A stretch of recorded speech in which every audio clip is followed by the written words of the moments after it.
DCC శిక్షణా తరగతుల్లో పాల్గొనడం కోసం వికారాబాద్ వచ్చిన ఏఐసీసీ అగ్రనేత లోక్సభ ప్రతిపక్ష నేత రాహుల్ గాంధీ ఆసక్తికర వ్యాఖ్యలు చేశారు. దేశంలో పరిస్థితులు, ఇరాన్ అమెరికా యుద్ధంపై కాంగ్రెస్ పీఏసీ సమావేశంలో మాట్లాడారు రాహుల్ గాంధీ. మోదీ చర్యలతో భారత్లో కూడా యుద్ధం వచ్చే ప్రమాదం ఉందంటున్నారు.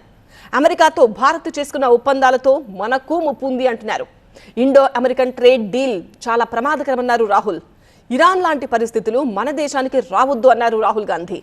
మోదీ దుర్మార్గాలన్నీ బయటపడుతున్నాయంటున్నారు రాహుల్. బీజేపీ తప్పులను ప్రజల్లోకి తీసుకువెళ్లాలన్నారు. మోదీపై యుద్ధానికి అంతా సిద్ధం కావాలని కాంగ్రెస్ నేతలకు సూచించారు రాహుల్ గాంధీ. వికారాబాద్, అనంతగిరిలో జరుగుతున్న డీసీసీ శిక్షణా తరగతులకు హాజరయ్యారు రాహుల్ గాంధీ. ఈ సందర్భంగా ఏపీలో నెలకోసారి పర్యటించాలని రాహుల్ను కోరారు ఏపీ నేతలు. అలాగే బీసీ రిజర్వేషన్ల పెంపు కోసం పార్లమెంట్లో ప్రైవేట్ బిల్ పెట్టాలని రాహుల్ను కోరారు వీహెచ్. దాంతో ఓకే అన్నారు రాహుల్. తెలంగాణలో ప్రభుత్వం, పార్టీ కలిసి బాగా పనిచేస్తున్నాయని కితాబిచ్చిన రాహుల్ సామాజిక అంశాలపైన దృష్టి పెట్టాలని సూచించారు. ఈ సాయంత్రం 4:30 వరకు వికారాబాద్లోనే ఉండనున్న రాహుల్ డీసీసీ శిక్షణా తరగతుల్లో ముగింపు ప్రసంగం చేయనున్నారు. భవిష్యత్తు కార్యాచరణపై కాంగ్రెస్ నేతలకు దిశానిర్దేశం చేసి శిక్షణ పూర్తి చేసుకున్న డీసీసీ అధ్యక్షులకు సర్టిఫికేట్లు అందజేస్తారు రాహుల్.